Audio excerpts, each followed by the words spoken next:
তো hey guys, আসসালামু আলাইকুম। এটা আমার নানুর বাসা। তো আমি বিদেশে কিছু কুকুরের ছানা দেখতে পেয়েছি, দেখবে? তাও তোমাদের দেখাচ্ছি ব্যাক ক্যামেরা করে। আর এগুলো কিন্তু বিদেশে পাওয়া যায়, বাংলাদেশে পাওয়া যায় না। কেমন করে জানি বাংলাদেশে চলে আসছে। এটা গ্রামের বাড়ি, কিন্তু এখানে কিন্তু অনেক শীত হয়। দেখো কি অবস্থা। তো ক্যাপটা পরতেও ভুলে গেছি, এত ঠান্ডা।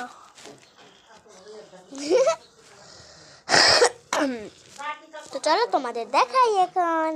তো এখানে অনেকগুলো ছিল, এখন তুমি চারটে না পাঁচটা ছিল, এখন তাও বের হয়ে আসতেছে আস্তে আস্তে, চারটায় পাঁচটায়। কিন্তু তোমরা দেখতে পাচ্ছ না, এগুলো কিন্তু বাস্তবে দেখতে অনেক বেশি কিউট। ওকে কি খাওয়াচ্ছে? ক্যামেরায় দেখতে যদি খারাপ লাগে, তাও বাস্তবে এত বেশি কিউট, এত পরিমাণের কিউট।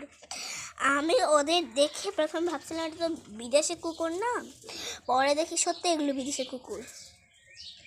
তো আমার ছোট বোনটা এগুলো ভিডিও দেখে দেখে ওর নাম রাখছে বিল্লু। বিল্লু কিন্তু তাহলে কেমনটা লাগে কও, কি সুন্দর।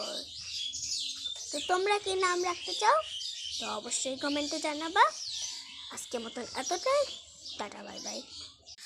সরি এখনো হয়নি, ভিডিওটা শেষ। Sorry mistake. তো আজকের মতন এতটাই, দেখা হবে নেক্সট কোনো মিনি ব্লগে।